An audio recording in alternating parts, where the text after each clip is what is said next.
একটি গ্রামে একজন বিজ্ঞানী এমন একটি বৈদ্যুতিক বাতি আবিষ্কার করলেন যা টানা ১০ বছর আলো দিতে সক্ষম।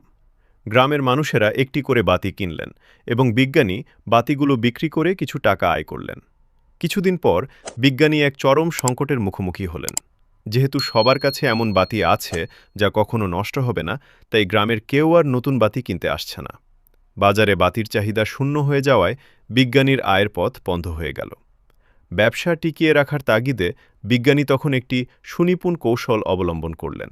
তিনি বৈদ্যুতিক বাতি তৈরির প্রযুক্তিতে ইচ্ছাকৃতভাবে একটি ত্রুটি যুক্ত করলেন। বাতির ভেতরে এমন একটি দুর্বল ফিলামেন্ট ব্যবহার করলেন যা ঠিক ১ বছর ব্যবহারের পর স্বয়ংক্রিয়ভাবে পুড়ে যাবে। ১ বছর অতিক্রান্ত হওয়ার পর দেখা গেল গ্রামের সকল বাসিন্দার বাতি প্রায় একই সময়ে নষ্ট হয়ে গেছে। তারা নিরুপায় হয়ে পুনরায় বিজ্ঞানীর কাছে নতুন বাতি কিনতে এলেন এবং বিজ্ঞানী আবারও কিছু টাকা আয় করলেন।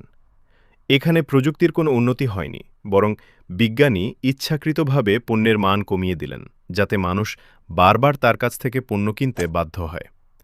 এভাবেই তৈরি হয় একটি কৃত্রিম চাহিদা এবং অপচয়ের চক্র, যেখানে সাধারণ মানুষ উন্নত প্রযুক্তির নামে আসলে একটি সুপরিকল্পিত ব্যবসায়িক ফাঁদে আটকা পড়ে থাকে।